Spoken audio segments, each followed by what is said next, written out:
Yes, everyone, we are back now. So, what we study? We just study essay 200 and 210. Now we are going to study essay 230. essay 230 क्या है? Audit डाकू. Audit डाकू क्या? अरे audit documentation.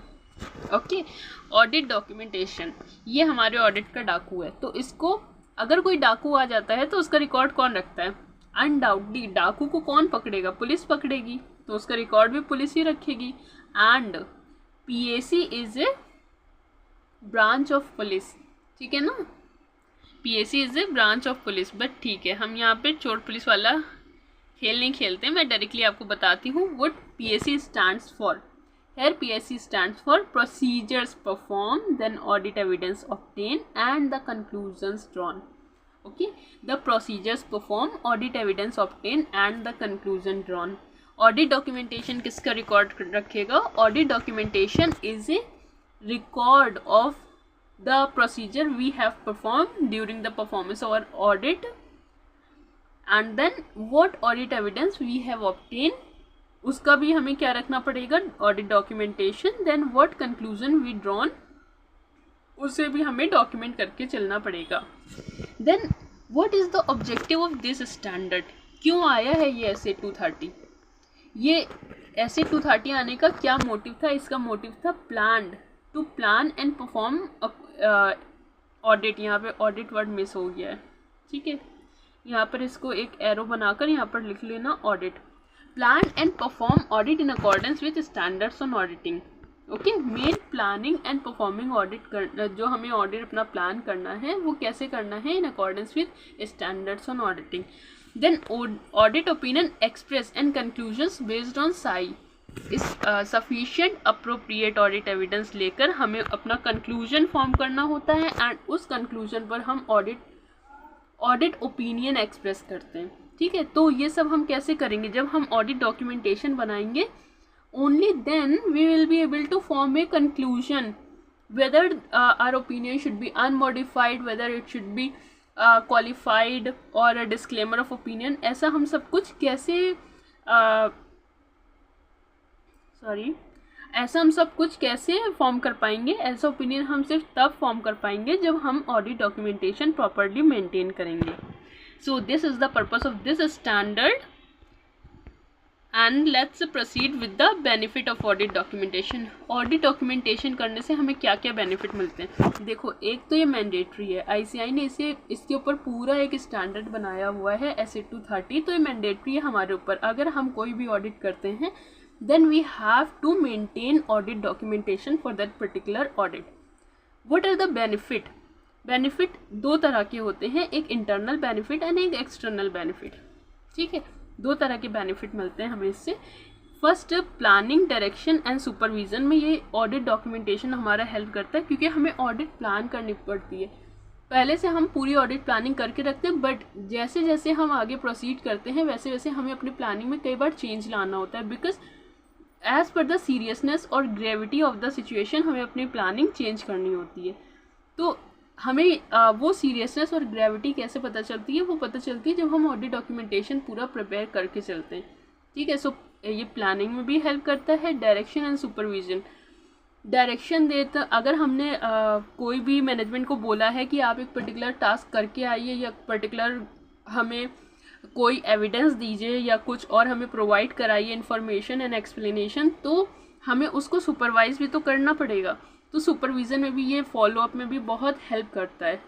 Okay, direction and supervision में हमें audit documentation बहुत help करता है. So it's a benefit, our own benefit for maintaining और this audit documentation. And then accountability. Accountability भी कैसे आती है? अकाउंटेबिलिटी भी तभी आएगी जब हम ऑडिट डॉक्यूमेंटेशन प्रिपेयर करेंगे. Next benefit is external benefit. External benefit क्या क्या हो सकते हैं? एक्सटर्नल बेनिफिट हो सकते हैं क्वालिटी कंट्रोल. देखो, जब हमने अभी ऐसे 200 and 200 it stuck somewhere but now it's working properly. Yes, हमने अभी जब ऐसे 220 एंड SQC 1 पढ़ा था तो उसमें क्वालिटी कंट्रोल क्वालिटी कंट्रोल पर बात की थी, ठीक है। तो उसमें आपको याद होगा कि हमने एक EQCR नाम का वर्ड पढ़ा था, जो इंगेजमेंट क्वालिटी कंट्रोल रिव्यूअर होता है। तो उस वो EQCR क्या कर रहा था, उस EQCR का काम था क्वालिटी चेक करना। आपने पूरा प्रॉपर ऑडिट कर लिया, उसके बाद में वो EQCR आके क्वालिटी चेक करता था। तो हमें क्या करना होता है, एक्सटर्नल जब हम ऑडिट डॉक्यूमेंटेशन बनाएंगे तभी तो हम उस EQCR को बता पाएंगे कि we have done quality audit, we have provide some evidence in the form of audit documentation that we have done this and how we form our opinion and वो सब चीज़ें, तभी तो हम दिखा पाएंगे किसी को भी। तो ये हमारी क्वालिटी कंट्रोल में भी बहुत हेल्प करता है। देन एक्सटर्नल इंस्पेक्शन, कई बार ऐसा होता है कि कोई इंस्पेक्शन आ गया। इंस्पेक्शन किसका, वो बहुत रेयर सर्कमस्टांसेस में होता है, जस्ट लाइक कि बहुत बड़ा ऑडिट था और उस पर हमने सुप्रीम कोर्ट ने बोला कि या मतलब ऐसा कुछ हुआ है जिसमें ये कह दिया गया कि ऑडिट प्रॉपरली नहीं हुआ है। तो उस केस में हम अपने एविडेंस इन द जो भी हमारे वर्किंग पेपर्स होंगे, ऑडिट डॉक्यूमेंटेशन को वर्किंग पेपर्स भी कहते हैं, ठीक है। तो जो भी हमारे वर्किंग पेपर्स होंगे वो हम in the court of law present कर सकते हैं and it will help us to safeguard और मतलब हमारा जो बेसिस होगा, हम अपने ओपिनियन को शो कर पाएंगे कि नहीं, हमने अपना ओपिनियन कैसे फॉर्म किया है, उसका जो बेसिस है वो हमारे वर्किंग पेपर्स हैं, हमने ऑडिट डॉक्यूमेंटेशन बनाया है, पूरी तरह से हमने well plan and perform audit किए हैं।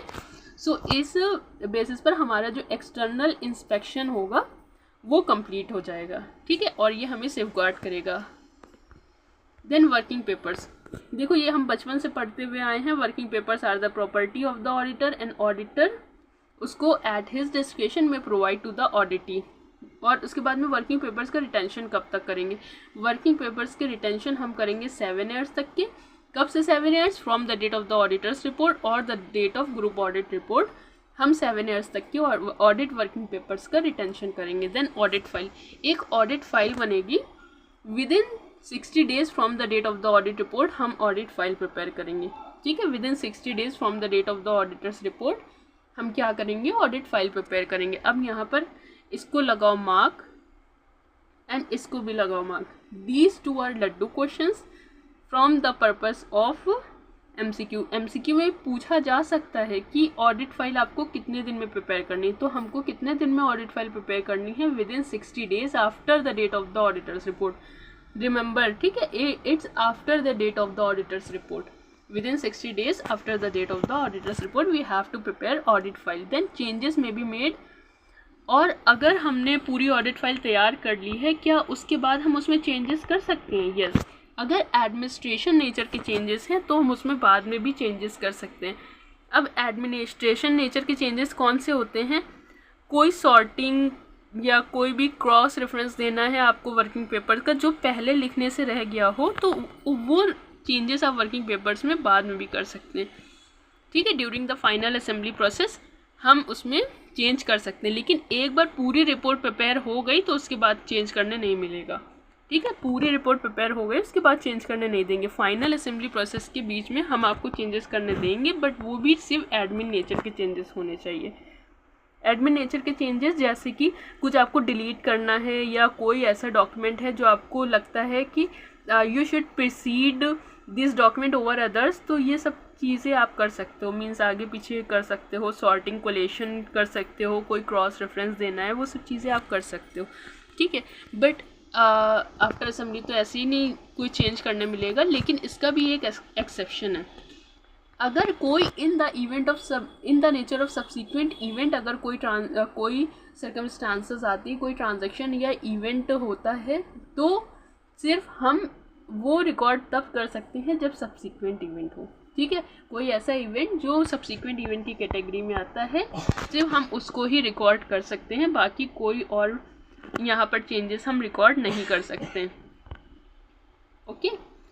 सो यहाँ पर डॉक्यूमेंटेशन, यस, एक बार फिर से देख लेते हैं। ऑडिट डॉक्यूमेंटेशन, ऑडिट डाकू का रिकॉर्ड कौन रखेगा, PAC रखेगी। PAC मतलब कि procedure perform, audit evidence obtain and the conclusion drawn. Procedure perform, audit evidence obtain and the conclusion drawn. Objective क्या है, planning and performing audit in accordance with essay and audit opinion express करना है और साई के ऊपर हमें conclusion देना है। देन उसका हमने बेनिफिट पढ़ा है जो इंटरनल और एक्सटर्नल बेनिफिट है। इंटरनल बेनिफिट हमें planning, direction, supervision and accountability maintain करने में हेल्प करता है एंड एक्सटर्नल बेनिफिट हमारे क्वालिटी कंट्रोल को इंश्योर करता है। देन एक्सटर्नल इंस्पेक्शन में हमें सेफगार्ड करता है। Working paper is the property of the auditor, तो वो at the auditor eight his description में प्रोवाइडेड टू द ऑडिटी। ठीक है, कोई बाउंडेशन नहीं है, कोई ज़बरदस्ती ऑडिटर से नहीं ले सकता। रिटेंशन कब तक के रहेगा, 7 साल तक के रहेगा from the date of the auditor's report, जब आपने ऑडिट रिपोर्ट साइन कर दी है, और the date of the group audit report whichever is later. देखो ये मैंने छोटा सा साइन लगाया है, it is a sign off whichever is later. तो इसमें से जो भी इवेंट बाद में होगा, पहले आपने ऑडिट रिपोर्ट दे दी है या आपकी जो ग्रुप ऑडिट रिपोर्ट है वो बाद में गई है, विच एवर इज लेटर, उस डेट से 7 ईयर्स तक की आपको वर्किंग पेपर्स रिटेन करके रखने होंगे। ऑडिट फाइल हम 60 डेज में बना लेंगे after the date of the auditor's report. And changes allowed नहीं है, बट अगर एडमिन नेचर के चेंजेस हैं तो हम during the final assembly process allow कर देंगे। बट अगर एक्सेप्शन है उसका कि अगर सब्सिक्वेंट इवेंट है तो ठीक है, सब्सिक्वेंट इवेंट आप फाइनल असेंबली प्रोसेस के बाद भी इंक्लूड कर सकते हो, उसमें कोई प्रॉब्लम नहीं है। Then documentation summary. Documentation summary क्या होती है, मतलब जितना भी हमने वर्किंग पेपर बनाया उसको एक समराइज फॉर्म में रख लिया। ये हम अपने बेनिफिट के लिए कर रहे हैं, इसलिए ये मैंडेटरी नहीं है। ठीक है, it is not mandatory. Auditor में प्रिपेयर एंड रिटेन, आप अपने लिए प्रिपेयर कर सकते हैं, अपने लिए रिटेन कर सकते हैं, बट मैंडेटरी नहीं है। ठीक है, ऑडिट क्या मैंडेटरी नहीं है, डॉक्यूमेंटेशन समरी। ऐसे 230 ने बोला है कि आप डॉक्यूमेंट बनाओ, लेकिन ऐसे 230 ने ये नहीं बोला कि आपको उसको समरी फॉर्म में बनाना है। आपको समरी फॉर्म में बनाना है, it is your call, not guide by ऐसे। सो प्रिपेयर एंड रिटेन करके क्या रखना है, क्या प्रिपेयर एंड रिटेंशन करना है, दैट डिस्क्राइब। समरी भी डिस्क्राइब करनी चाहिए। क्या डिस्क्राइब करनी चाहिए, सिग्निफिकेंट मैटर। जितने भी सिग्निफिकेंट मैटर्स आपने एड्रेस किए हैं वो मैटर्स आपको वहाँ पर राइट डाउन करके रखने हैं। हाउ दे एड्रेस, वो मैटर्स कैसे आपने एड्रेस किए वो भी आपको वहाँ पर लिख के रखना है। ओके, सो डॉक्यूमेंटेशन समरी भी आपकी ऐसे नहीं होगी कि बस आपने एक समरी फॉर्म में बना लिया, वो भी उसमें भी ये बताया जाना चाहिए कि आपने कौन कौन से सिग्निफिकेंट मैटर को एड्रेस किया है और कैसे एड्रेस किया है। But it is not mandatory, remember it's not mandatory. Then audit डाकू कौन बनाएगा, ऑडिटर बनाएगा। ठीक है, डाकू नहीं ऑडिटर बनाएगा। अरे मैं ऑडिटर की छवि नहीं खराब कर सकती। डाकू नहीं, डॉक्यूमेंटेशन, ऑडिट डॉक्यूमेंटेशन कौन बनाएगा, ऑडिटर। और जो भी ऑडिट डॉक्यूमेंटेशन बनाए जाने चाहिए वो कैसे होने चाहिए, that is sufficient for the experience auditor to understand procedure, evidence and conclusion. PEC पता होना चाहिए। मतलब आपके ऑडिट डॉक्यूमेंटेशन है, कोई और पढ़ भी तो सके, ऐसे भी तो बनाने चाहिए। ऐसे थोड़ी कि आपने ऑडिट डॉक्यूमेंटेशन बना दिया और ऐसे ऐसे लाइन कर दिया, ये तो सिर्फ आप पढ़ सकते हो, कोई और पढ़ ही नहीं सकता। तो ऐसी डॉक्यूमेंटेशन बनाने से क्या फ़ायदा, आप वहाँ पर प्रॉपर लिखो एंड प्रॉपर उसको इस तरह से डिज़ाइन करो so that an experience person, कोई एक्सपीरियंस ऑडिटर हो, means a person of general prudence, वो ये समझ सके कि आपके प्रोसीजर, एविडेंस एंड कंक्लूजन्स क्या हैं उस पर्टिकुलर ऑडिट डॉक्यूमेंटेशन से। Okay, so we have covered more than 50% of essay 230. Next, form and content of the audit documentation depends on, किस पर डिपेंड करती है, it's a laddu question, we have to remember it. we'll learn it over here and then we'll recall and then we'll practice it in our practice session. ठीक है, practice session में I hope you all are enjoying.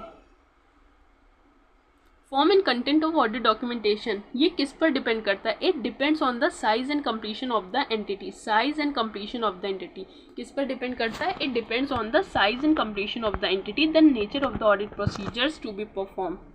Audit documentation हमें कैसे बनाना है, अगर entity बहुत बड़ी है तो हमें ज़्यादा ऑडिट डॉक्यूमेंटेशन बनाने पड़ेंगे, अगर छोटी है तो फिर हमें कम ऑडिट डॉक्यूमेंटेशन बनाने पड़ेंगे। उसके बाद हमें ये भी देखना है कि हमारा ऑडिट कंप्लीट कितने दिनों में। अगर हमने बहुत दिन तक ऑडिट किया है तो ऑब्वियसली हम ज़्यादा उसमें एनालिसिस करेंगे एंड उसमें हमारे ज़्यादा ऑडिट डॉक्यूमेंटेशन इंक्लूड होंगे, ठीक है। तो size and completion of the entity, then nature of the audit procedure to be perform, हमने किस तरह के ऑडिट प्रोसीजर परफॉर्म किए हैं इस पर ये किस पर डिपेंड करेगा, ये हमारी ऑडिट पर डिपेंड करेगा। तो हमें ऑडिट डॉक्यूमेंटेशन किस पर बनाने पड़ेंगे, जिस तरह की प्रोसीजर हमने परफॉर्म की है हमें अपने ऑडिट डॉक्यूमेंटेशन उन्हीं प्रोसीजर्स पर बेस करके बनाने होंगे। Then risk of material misstatement, जितना ज़्यादा रिस्क होगा उतना ज़्यादा हमें ऑडिट करना पड़ेगा और उतना ज़्यादा हमें डॉक्यूमेंट प्रिपेयर करने पड़ेंगे, okay. Then significance of audit evidence, किस तरह के एविडेंस मिल रहे हैं, हमें क्वालिटी एविडेंस मिल रहे हैं या हमें बिल्कुल भी क्वालिटी एविडेंस नहीं मिल रहे हैं। तो form and content of audit documentation इस पर डिपेंड करेगी। Then nature and extent of exceptions identified, कितने एक्सेप्शंस हमने आइडेंटिफाई किया, उसका नेचर क्या है एंड कितने ज़्यादा हमको मिल रहे हैं या कम मिल रहे हैं, इस पर भी हमारा ऑडिट डॉक्यूमेंटेशन डिपेंड करेगा।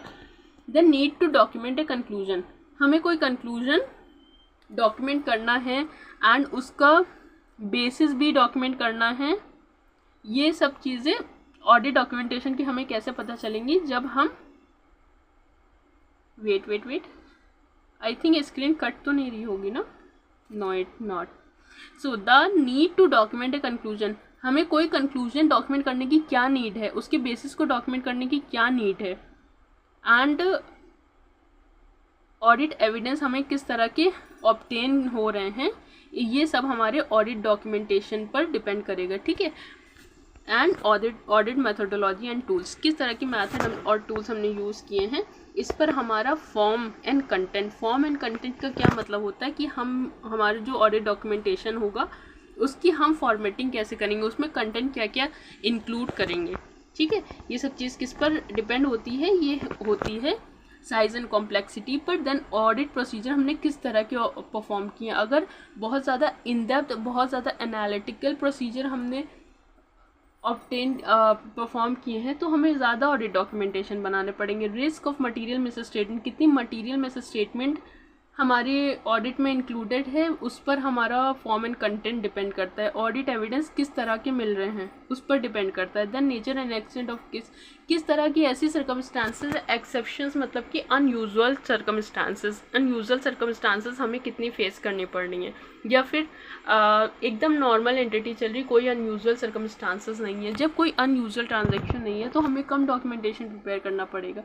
Then need to document a conclusion, कोई कंक्लूजन हमें कितना डॉक्यूमेंट करना पड़ सकता है, ठीक है। कोई कंक्लूजन है, कोई मतलब कि हमने कोई ऑडिट एविडेंस लिया, फिर हमने उसको एनालाइज किया, एवेलुएट किया एंड उस पर अपने प्रोसीजर्स परफॉर्म किया एंड कोई कंक्लूजन ड्रॉ किया, तो क्या हमें वो कंक्लूजन या उस तरह की कोई कंक्लूजन बार बार डॉक्यूमेंट करने की नीड है या फिर एक बार करके हमें काम चल रहा है, ये सब चीज़ें हमें कैसे पता चलेंगी, ये सब चीज़ें form and content of audit documentation से पता चलेंगी। देन ऑडिट मेथोडोलॉजी, जिस तरह की मेथड आप यूज़ करोगे और जो टूल्स आप लगाओगे वैसे ही आपको ऑडिट डॉक्यूमेंटेशन की फॉर्म एंड कंटेंट मेंटेन करनी पड़ेगी, ठीक है। तो it's a direct question from essay number 230।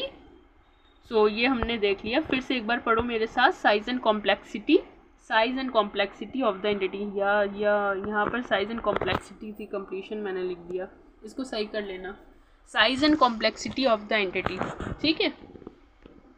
Size and complexity of the entity, जितनी कॉम्प्लेक्स एंटिटी जितनी कॉम्प्लेक्स होगी उतना ज़्यादा डॉक्यूमेंटेशन की हमें नीड पड़ेगी, ठीक है। तो size and complexity of the entity, then nature of audit procedure perform, identified ROMM, मेरे साथ पढ़ो। Size and completion of the entity, nature of audit procedures, then ROMM की बात आई थी, उसके बाद में ऑडिट प्रोसीजर का सिग्निफिकेंस क्या था, nature and extent of exceptions identified.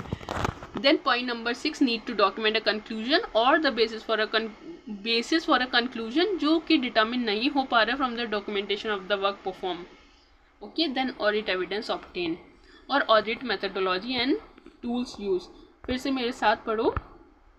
Size and complexity of the entity, इसको लर्न करने की कोशिश करो, जितनी जल्दी आप ये छोटी छोटी चीज़ें लर्न कर लोगे हम उतनी जल्दी प्रोसीड कर लेंगे, ठीक है। तो size and complexity of the entity, point number 1, size and complexity of the entity, audit procedures perform, identified risk of material misstatement and audit evidence obtain. Again size and complexity of the entity, audit procedures to be performed. Size and complexity of the entity, audit procedures to be performed, identified risk of material misstatement, significance of audit evidence obtained. Significance of audit evidence obtained. Nature and extent of exceptions identified, the need to document a conclusions or the basis for a conclusion, and the audit methodology and tools used. Audit methodology and tools used. So here these are 8 points we have to remember. Okay, again come with me once again. Okay, size and complexity of the entity, size and complexity of the entity, nature of the audit procedures to be performed, risk of material misstatement, significance of audit evidence obtained, nature and extent of exceptions identified, need to document a conclusion, and audit methodology and tools used. 7 points हैं. 1 2 3 4 5 6 7. Yes, these are 7 points. तो ये 7 points हमें याद हो गए. अगर अभी भी नहीं याद हुआ then pause the video and learn, then आगे बढ़ना. ठीक है. And audit, the auditor should document. the auditor को क्या क्या document करना पड़ेगा? Matter that give rise to risk. वो मैटर जिससे रिस्क बढ़ रहा है. ठीक है, जिससे पता चलता है कि कोई रिस्क है, तो वो चीज़ें आपको डॉक्यूमेंट करनी पड़ेंगी. एविडेंस, कौन कौन से एविडेंस जो इंडिकेट करें मटेरियल मिसस्टेटमेंट. ऐसे एविडेंस जिससे ये पता चल रहा है कि फाइनेंशियल स्टेटमेंट में मटेरियल मिसस्टेटमेंट है, वो आपको डॉक्यूमेंट करना ही करना पड़ेगा. Need to revise ROMM previously assessed by auditor. हमने पहले असेस किया था कि हमारा रिस्क ऑफ मटेरियल मिसस्टेटमेंट कुछ और है, बट अभी क्या पता चल रहा है? अभी पता चल रहा है कि हमारा रिस्क ज़्यादा है. जो हमने प्रीवियसली असेस किया था उससे ज़्यादा या कम हो रहा है हमारा रिस्क, तो उस केस में हमें डॉक्यूमेंटेशन करनी पड़ेगी. Then significant difficulties in applying procedure. Procedures apply करने में हमें डिफ़िकल्टी हो रही है, वो भी हमें डॉक्यूमेंट करना पड़ेगा. Then finding that can lead to modification. कोई ऐसी चीज़ है जो हमारे ऑडिट ओपिनियन को मॉडिफाई कर दे, तो कोई ऐसी फाइंडिंग, कोई ऐसी एक्सप्लेनेशन, इन्फॉर्मेशन हमारे हाथ लग गई जिससे हमें लगता है कि अब हमारा ओपिनियन मॉडिफाइड हो जाएगा, हम अनमॉडिफाइड ओपिनियन नहीं दे सकते इस पर्टिकुलर एंटिटी को, तो उस केस में हमें डॉक्यूमेंटेशन बनाना पड़ेगा, उसका डॉक्यूमेंटेशन करना पड़ेगा. Then examples of audit documentation. क्या क्या एग्जाम्पल्स हैं? ऑडिट प्रोग्राम हमें डॉक्यूमेंट करना पड़ेगा, एनालिसिस डॉक्यूमेंट करना पड़ेगा, इश्यूज मेमोरेंडा. मेमोरेंडा मतलब कि a type of representation paper, तो हम उसे क्या बोलते हैं? Memoranda. Then summaries of significant matters. कोई भी सिग्निफिकेंट मैटर्स है उसकी समरीज हमें ऑडिट डॉक्यूमेंटेशन में बनानी पड़ेगी. Then letter of confirmation. ठीक है, जो भी हमें कंफर्म करना होगा, जो भी हम लेटर ऑफ कन्फर्मेशन हमें डॉक्यूमेंट करना होगा. And then checklist. जो भी चेकलिस्ट हमें प्रिपेयर की है जिससे हमें ये पता चले कि हमें क्या क्या चीज़ें चेक करनी, वो चेकलिस्ट भी हमें डॉक्यूमेंट करनी पड़ेगी. देन कोई भी करस्पॉन्डेंस ऑडिटर और क्लाइंट के बीच में हुआ है वो भी हमें डॉक्यूमेंट करना पड़ेगा. फिर उसमें चाहे ईमेल से इंक्लूड क्यों ना हो. ठीक है, जितने भी ईमेल्स हैं, जो भी हमें हमारे मतलब ऑडिटर और मैनेजमेंट के बीच में जो भी बातें हुई हैं, वो सारे करस्पॉन्डेंस अगर इन राइटिंग है तो आपको डॉक्यूमेंट करना ही चाहिए. सारे लेटर, सारे ईमेल, सब कुछ आपको डॉक्यूमेंट करना चाहिए. ठीक है. Matters not to be documented. ऐसे कौन से मैटर्स हैं जो आपको डॉक्यूमेंट नहीं करने चाहिए? Matter supersede drafting of working papers. कोई ऐसे मैटर हैं जो आपके वर्किंग पेपर्स के ड्राफ्ट को सुपरसीड कर रहे हैं, तो मत डॉक्यूमेंट करो उसको डॉक्यूमेंट करके क्या करना. देन कुछ नोट्स वगैरह हैं जो इनकम्प्लीट हैं या आपके प्रिलिमिनरी थिंकिंग को डिनोट करते हैं. पहले आपने कुछ सोचा था, उसके बाद उसको चेंज कर दिया, तो ठीक है, जो आपने चेंज कर दिया उसको रहने दो, अब उसको डॉक्यूमेंट करके क्या करोगे. ठीक है. या कोई इनकम्प्लीट डॉक्यूमेंट है तो उसको डॉक्यूमेंट करने से क्या फ़ायदा जो कंप्लीट ही नहीं है. Then previous copy of corrected error. कोई एरर जो करेक्ट हो चुकी है उसकी हमें पहले की पुरानी कॉपीज़ लेकर क्या करना, करेक्ट हो गई है तो उसकी जो न्यू कॉपीज़ हैं वो डॉक्यूमेंट करेंगे. Then duplication of document. एक डॉक्यूमेंट जो हम ऑलरेडी डॉक्यूमेंट कर चुके हैं, अपने ऑडिट डॉक्यूमेंटेशन में इंक्लूड कर चुके हैं, मीन्स वर्किंग पेपर बना चुके हैं, उसको दोबारा से क्यों करना, क्यों डुप्लीकेशन बनाकर हमें ऑडिट डॉक्यूमेंटेशन की 10-12 फाइलें तैयार करना है. ठीक है, इसलिए डुप्लीकेशन को स्टैंडर्ड मना करता है. So here we have successfully completed entire essay number 230. Let's proceed with essay number 260. बहुत इजी है ऐसे 260, 265, ये भी हम जल्दी से कवर कर लेते हैं. SA-260 means communication with TCWG. TCWG means those charge with governance. ठीक है, एंटिटी की जो भी गवर्निंग पार्टी है उसको हम क्या बोलते हैं, TCWG. कौन कौन से मैटर हम कम्युनिकेट करते हैं TCWG को? ऑडिटर की इंडिपेंडेंस, ऑडिटर की इंडिपेंडेंस हमें कम्युनिकेट करना पड़ता है. Then significant findings during the audit. Then responsibility relating to audit. हमारी रिस्पॉन्सिबिलिटी क्या है एज एन ऑडिटर एंड आपकी क्या रिस्पॉन्सिबिलिटी है as management. Then planned scope and timing. हमारा स्कोप क्या है and within which timeline we will complete our audit. ये भी हमें बताना पड़ता है TCWG को. ठीक है, ये सब हम कम्युनिकेट करते हैं. Then qualitative aspect of entities accounting practices. आपको याद होगा सिमिलर थिंग हमने SA-700 में भी इंक्लूड की थी. बिल्कुल सेम यही एग्जैक्टली थिंग हमने SA-700 में भी इंक्लूड की थी, जहाँ पर हमने ओपिनियन वाला सेक्शन पढ़ा था और वहाँ पर हमने ऑडिटर की रिस्पॉन्सिबिलिटी पढ़ रहे थे. उसमें देखा था हमने 3 चीज़ें. कौन कौन सी? Accounting practice, accounting policy, accounting estimate and related disclosures. यही 3 चीज़ें सेम यहाँ भी हम कम्युनिकेट करेंगे. ठीक है, क्योंकि यही हमारे ओपिनियन को इम्पॉर्टेंट पार्ट बनते हैं, हमारी रिस्पॉन्सिबिलिटी डिटर्मिन करने के लिए इम्पॉर्टेंट पार्ट बनते हैं. Then significant difficulty in performing audit. Audit करने में कौन कौन सी डिफ़िकल्टी आ रही है ये भी हम कम्युनिकेट कर देंगे. किसको? TCWG को. TCWG को बता देंगे कि हमें आपने अपॉइंट ज़रूर किया लेकिन हमें देखिए आपके यहाँ ऑडिट करने में कितनी ज़्यादा दिक्कत हो रही है. ठीक है, सो we'll tell all these difficulties to TCWG. First is unwillingness to evaluate going concern. Management तैयार ही नहीं है कि वो गोइंग कंसर्न अजम्पशन को इवेलुएट करे. मैनेजमेंट कह रहा है मैं नहीं करूँगा. ठीक है, जबकि जिम्मेदारी तो मैनेजमेंट की. मैनेजमेंट को ये बताना पड़ेगा गोइंग कंसर्न अजम्पशन हमारी अप्रोप्रिएट है, उसके बाद में उसको डिस्क्लोज भी करना पड़ेगा. अदरवाइज हम क्या करेंगे, हम तो एडवर्स ओपिनियन दे देंगे अगर मैनेजमेंट इवेलुएट नहीं करता है या उसकी एजम्पशन ठीक नहीं है. Then unreasonable time to complete audit. Management unnecessary pressure बना रहा है कि आप जल्दी से अपना ऑडिट खत्म करो और जाओ. तो ये बात भी हम TCWG को बता देंगे क्योंकि ये सिग्निफिकेंट डिफिकल्टीज में कवर होती है. Then unnecessary effort to obtain site. हमें सफिशिएंट अप्रोप्रिएट ऑडिट एविडेंस लेने के लिए इतना एफर्ट लगाना पड़ रहा है. मतलब एक दिन जाना है, फिर उनसे बोलना है, फिर भी नहीं आ रहा है, फिर बार बार बोल रहे हैं, फिर भी नहीं आ रहे डॉक्यूमेंट्स. तो ये सारी चीज़ें हमें जो हम फेस कर रहे हैं, जो हमें डिफ़िकल्टी आ रही है इन परफॉर्मिंग और ऑडिट, ये सारी चीज़ें हम TCWG को इन्फॉर्म कर देंगे. Then significant delays in giving information. वो इन्फॉर्मेशन देते ही नहीं है, बहुत ज़्यादा डिले करता है मैनेजमेंट हमें इन्फॉर्मेशन प्रोवाइड करने में. ये भी हम TCWG को बता देंगे. Then unavailability of personal and information. Information है ही नहीं, वहाँ पर स्टाफ कोई है ही नहीं जो ऑडिट को कोऑपरेट कर सके. ऐसा कोई स्टाफ वहाँ पर अवेलेबल ही नहीं है.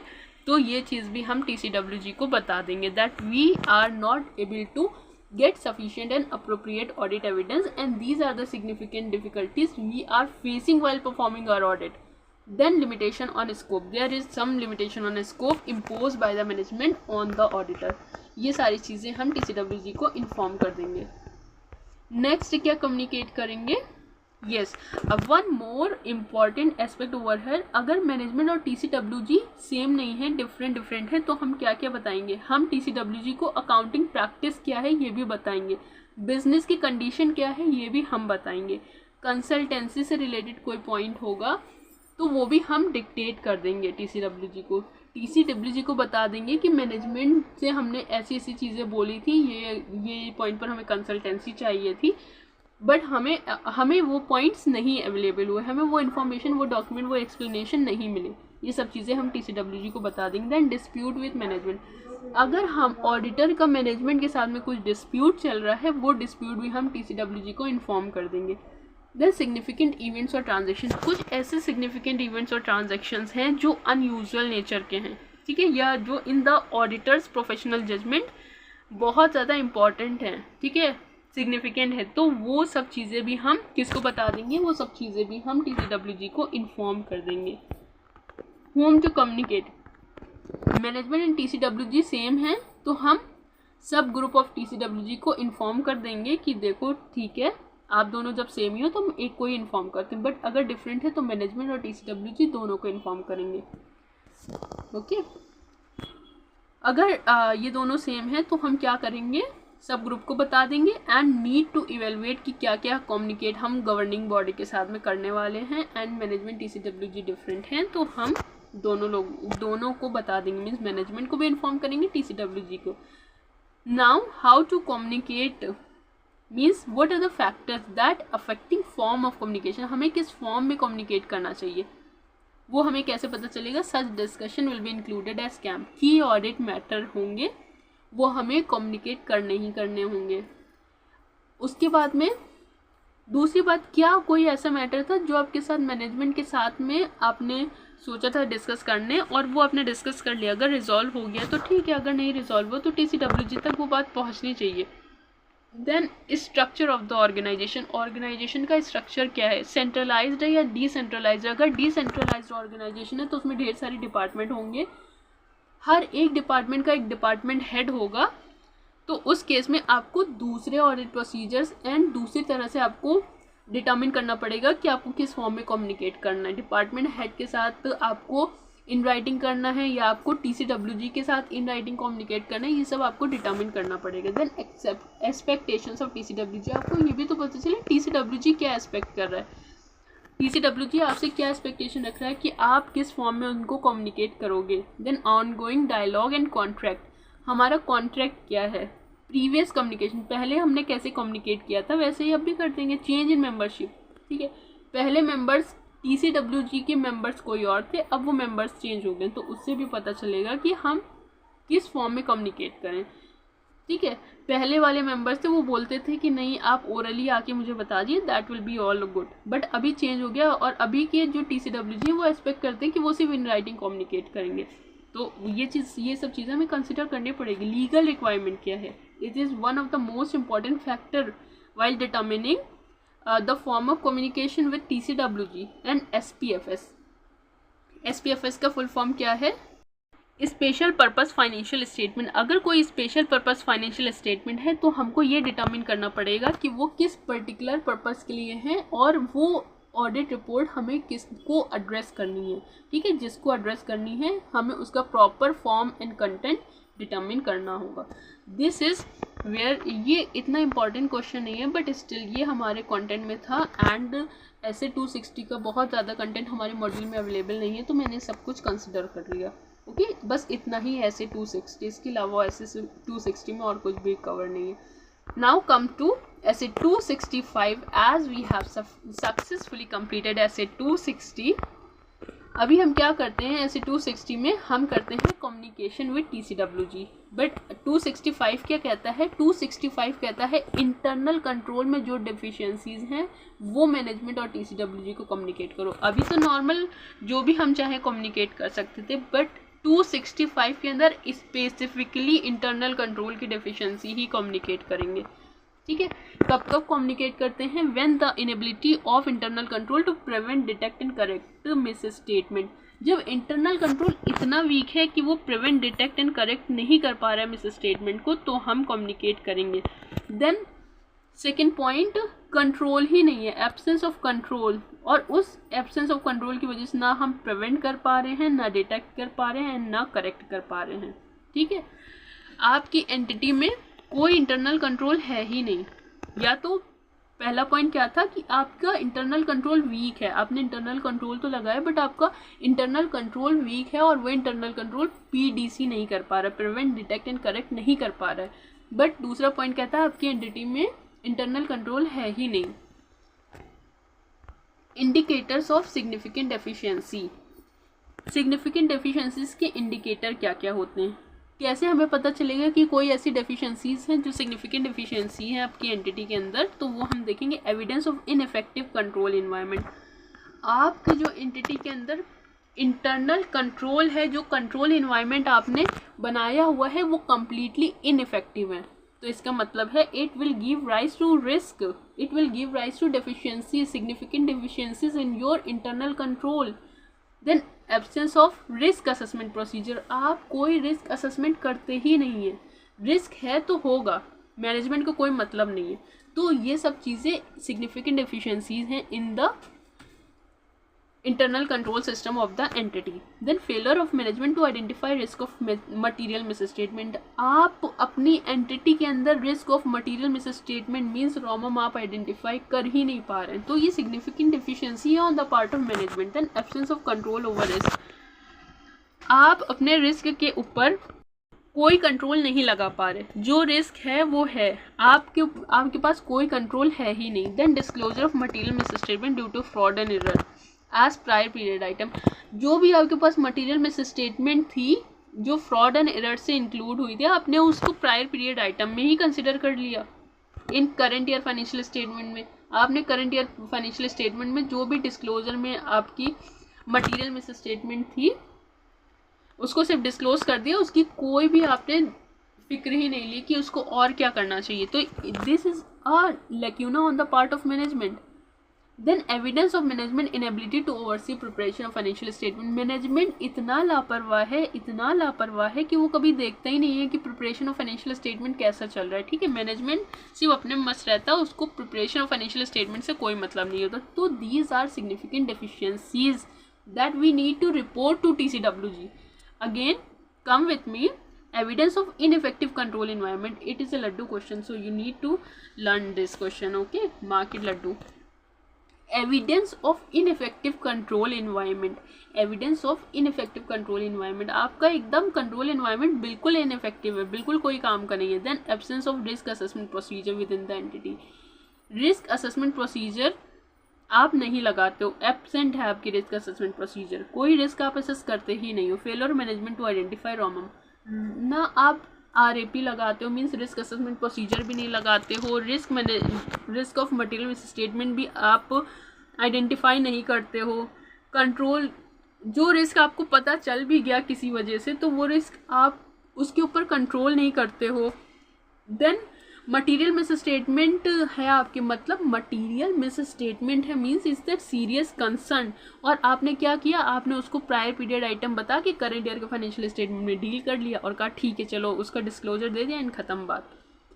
क्या आप ऐसे अपने करंट ईयर के financial statement material misstatement deal करोगे? It's a significant deficiency on the part of management. Then evidence of management's inability to oversee preparation of financial statement. Management को कोई मतलब नहीं होता प्रिपरेशन कैसे, फाइनेंशियल स्टेटमेंट कैसे prepare हो रहे हैं कैसे नहीं हो रहे हैं, जबकि ये तो रिस्पॉन्सिबिलिटी है मैनेजमेंट की. हमने पढ़ा है ऐसे नंबर 700 के अंदर कि मैनेजमेंट की क्या रिस्पॉन्सिबिलिटी होती है, preparation of financial statement is the responsibility of management, but management ये अपनी रिस्पॉन्सिबिलिटी पूरी नहीं कर रहा है. So these are significant deficiency that we need to report to TCWG. Okay, then factors to be considered in determining appropriate level of details to be communicated. Appropriate level of details क्या होती है, इसके लिए हमें कौन कौन से factor consider करने चाहिए. Nature of the entity considering communication that require public interest.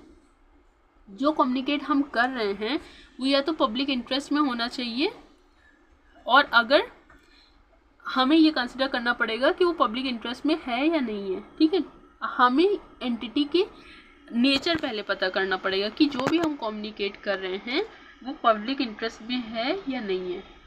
ठीक है, इट मीन्स कि जिस एंटिटी का हम कम्युनिकेशन, जिस एंटिटी के TCWG को हम कम्युनिकेट कर रहे हैं उसका नेचर क्या है, क्या वो पब्लिक इंटरेस्ट में काम कर रही है या पब्लिक इंटरेस्ट में काम नहीं कर रही है, ये हमें डिटरमिन करना पड़ेगा. क्योंकि अगर पब्लिक इंटरेस्ट में काम कर रही है then we have to give a lot of disclosures to other regulatory body to, क्योंकि वो पब्लिक इंटरेस्ट में जो कंपनी काम करती है उसके ऊपर other legal and regulatory requirements भी होती हैं, तो हमें वो भी कंसिडर करना पड़ेगा.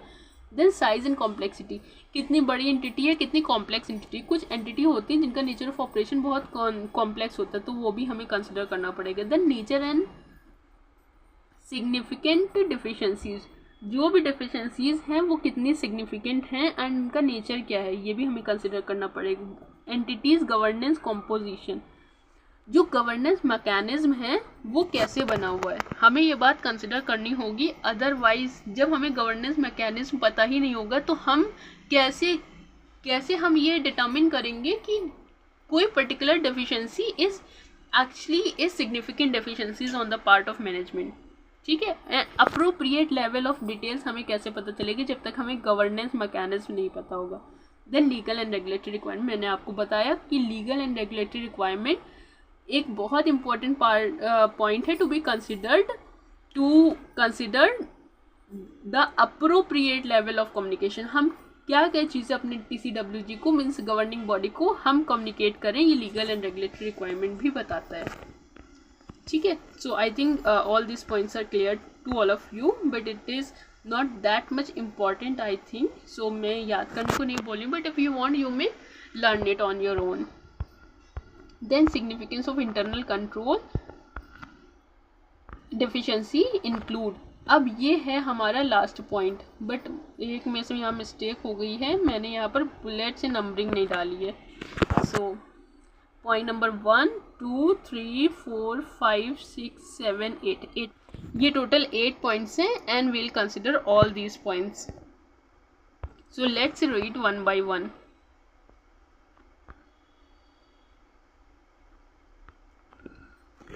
Likelihood of the deficiencies leading to material misstatement in the financial statement. Likelihood of deficiencies leading to material misstatements in financial statement. Susceptibility of loss या fraud of related asset and liability. Asset and liabilities के loss या fraud होने की क्या possibility है, क्या susceptibility है, वो भी हमारी क्या होगी, significance of internal control deficiency. Internal control की जो हमारी सिग्निफिकेंट डिफिशिएंसीज हैं, ये सारे 7 पॉइंट्स उसमें ही कवर होते हैं। Likelihood of the deficiency leading to material misstatement. ऐसी कौन सी डेफिशिएंसीज हैं जो मटेरियल मिसस्टेटमेंट हमारी फाइनेंशियल स्टेटमेंट में जो मटेरियल मिसस्टेटमेंट बनती हैं। Then susceptibility of the loss या fraud of related asset and liability. Subjectivity and complexity of determining estimate. देखो मैंने बताया था जहाँ भी ये एस्टिमेट वर्ड आएगा वहाँ पे आपको एक रेड फ्लैग दिख जाना चाहिए, ठीक है, क्योंकि एस्टिमेट हमेशा किसी बेसिस पर होता है। अगर वो बेसिस आपको मिल गया तो ठीक, और अगर नहीं मिलता है तो it is high estimation uncertainty. High estimation uncertainty हमेशा एस्टिमेट्स के साथ में जुड़ी रहती है, ठीक है। तो अगर आपको कोई बेसिस प्रॉपर नहीं मिल रहा तो ये सिग्निफिकेंट रिस्क हो जाता है एंटिटी के लिए। तो ये यहाँ पर क्या बोला है, subjectivity and complexity of determining estimated amount such as fair value estimate. Fair value estimate वगैरह यहाँ पर कंसिडर करने होंगे आपको, ये सिग्निफिकेंट डिफिशिएंसी का पार्ट बनेगा। Then financial statement amount expose to deficiencies. Another point volume of activity. Financial statement amount expose to deficiencies. Okay, जो भी फाइनेंशियल स्टेटमेंट अमाउंट है, जो इतने मटेरियल हैं जो आपको लगता है कि किसी ना किसी वे में वो डेफिशिएंसी क्रिएट कर रहे हैं, तो वो अमाउंट भी आपको कंसिडर करके चलना है। वॉल्यूम ऑफ एक्टिविटी अकर और could occur in account balance class of items, class of transaction expose to deficiency. Volume of activity occur और दैट कुड बी अकर। कोई जो आपने एक्टिविटी परफॉर्म की है वो इतनी ज़्यादा है कि वो एक्सपोज टू डेफिशिएंसी, मतलब उसकी वजह से कितनी भी डेफिशिएंसी एक्सपोज हो रही हैं, कितनी ज़्यादा डेफिशिएंसी आ रही हैं सिर्फ उन वॉल्यूम ऑफ एक्टिविटी की वजह से, तो वो एक्टिविटी भी सिग्निफिकेंट डेफिशिएंसी में कवर हो जाएगी। कंट्रोल की तो कितनी इंपॉर्टेंस है फाइनेंशियल रिपोर्टिंग प्रोसेस में, तो यहाँ पर बोल रहा है importance of control in financial reporting process. यहाँ पर फाइनेंशियल रिपोर्टिंग प्रोसेस की इम्पॉर्टेंस क्या है, हमारी इंटरनल कंट्रोल डिफिशिएंसीज को डिटर्मिन करने में, सिग्निफिकेंट इंटरनल कंट्रोल डिफिशिएंसीज को डिटर्मिन करने में, ये यहाँ पर पॉइंट लिखा है। Then causes and frequency of exceptions detected. कोई भी एक्सेप्शंस हमने मतलब कोई अनयूजुअल सर्कमस्टांसेस डिटेक्ट की है तो उसकी कॉजेज क्या है, मतलब क्या रीज़न है उसका, एंड उसकी कितनी फ्रीक्वेंसी, कितनी जल्दी वो अनयूजुअल सर्कमस्टांसेस आती है, वो भी हमें पता होना चाहिए। That will create deficiency of control. Interaction of deficiency with other deficiency, मतलब डिफिशियंसी भी आपस में इंट्रैक्ट करती हैं। इंट्रैक्शन ऑफ डिफिशियंसी, जो हमारा कनेक्शन है एक पर्टिकुलर डिफिशियंसी का अनदर डिफिशियंसी इंटरनल कंट्रोल के साथ में, क्या जो उनका रिलेशन आ रहा है, कोरिलेशन, वो आपस में क्या आ रहा है, ये भी हमें पता होना चाहिए। ये सब चीज़ें क्या डिटर्मिन करती हैं, ये सब चीज़ें सिग्निफिकेंस इंटरनल कंट्रोल डिटर्मिन करती हैं, ठीक है। सो मैं आपको मार्क करा रही हूँ यहाँ पर इम्पॉर्टेंट पॉइंट, आप इसकी जो की वर्ड्स हैं वो मार्क कर लो। Likelihood of deficiency leading to material misstatement, इसमें ये पूरा पॉइंट ही इम्पॉर्टेंट है। Then susceptibility of loss, susceptibility of loss और fraud relating to asset and liabilities, तो यहाँ पर आप मार्क करो loss fraud relating to asset and liabilities. Then subjectivity and complexity of determining estimated amount, यहाँ पर estimated amount. Then financial statement amounts जो जिससे डेफिशिएंसी निकल कर आए। Then volume of activity. Then importance of control in financial reporting process. Another point in causes and frequency of exceptions. Then interaction of deficiency, ठीक है, deficiency का other deficiencies के साथ क्या इंट्रैक्शन है। चलो इसको रिकॉल करो। सबसे फर्स्ट पॉइंट था, the very first point was likelihood of deficiency leading to material misstatement in the financial statement. Likelihood of deficiencies leading to material misstatements in the financial statement. Second point was susceptibility of loss fraud relating to asset and liability. Susceptibility of loss or fraud relating to asset and liability. The third point was estimated amount. Fourth point was financial statement amounts to deficiency. Then volume of activity. Fifth point. Then importance of control in financial reporting process, cause and effect of exceptions identified and interaction of deficiency. चलो फिर से बोलो। likelihood of deficiency leading to material misstatement, likelihood of deficiency leading to material misstatement, susceptibility of loss या fraud. First point, likelihood of deficiency leading to material misstatement, likelihood of deficiency relating to material misstatement। देखो जब मैं आपके साथ इतने efforts लगा रही हूँ तो प्लीज़ याद करके जाओ, ठीक है, बिना याद करे अगर जाओगे तो कहीं ना कहीं आप जाकर आगे फंस जाओगे और फिर इतने सारे एफर्ट्स लगाने से, पूरा क्लास करने से कोई फ़ायदा नहीं होगा आपको। So please do it properly with me.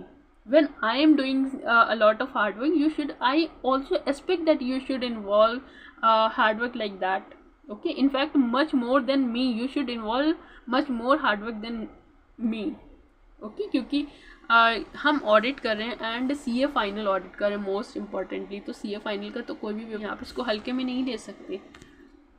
चलो हम रिकॉल करते हैं इसको। Likelihood of deficiency leading to material misstatement in financial statement, likelihood of deficiencies leading to material misstatement in the financial statement, then susceptibility of loss or fraud susceptibility of loss या fraud of the related asset and liability, fraud of the related asset and liability। तीसरा point था estimated amount। Fourth point था financial statement amount exposed to deficiencies, then volume of activity जिससे हमारा ACPD में कोई भी deficiency आ रहा है। देन ये कौन सा पॉइंट होगी था, fifth point. Then importance of control in financial reporting process, sixth causes and frequency of exceptions detected, and then interaction of deficiency, ठीक है, इंट्रैक्शन ऑफ डेफिशिएंसी। ये हमारा 8th पॉइंट हुआ, टोटल 8th पॉइंट है यहाँ पर, okay. Again recall with me, likelihood of deficiency, likelihood of deficiency leading to material misstatement in financial statement, likelihood of deficiency leading to material misstatement in the financial statement. Point number 2, susceptibility of loss or fraud. Point number 3, estimated amounts. Then point number 4, financial statement amounts to deficiency, financial statements amounts to amounts exposed to deficiency. Then fifth point, volume of activity जिस पर हमारी deficiency आ रही है ACPD में। ACPD means account classification, presentation and disclosure. Then control जो हमारे financial reporting process में है उसकी इंपॉर्टेंस क्या है, cost and frequency of exceptions identified, and then interaction of deficiency with other deficiencies in the internal control. So this is all about essay 265। ये जो हमारी कंटेंट ऑफ रिपोर्ट है ये हम पढ़ेंगे essay 315 के साथ में। सो ये पार्ट मैं अभी यहाँ पर छोड़ रही हूँ, will cover it in essay 305 जो हमारी नेक्स्ट वीडियो रहेगी, हम उसमें ये सब चीज़ें कवर कर लेंगे, okay. So that's all for entire essay 200 series and we cover it very well. इससे ज़्यादा आपको पढ़ने की ज़रूरत नहीं है क्योंकि इससे ज़्यादा हमारे एग्ज़ाम में नहीं आ रहा है, ठीक है। और जिस किसी को ये PDF चाहिए तो वो PDF हमारे टेलीग्राम चैनल पर अवेलेबल रहता है, you can go and get this PDF from there. So thank you everyone for being here and share with your friends and like the video if you like the content, okay, thank you, bye bye।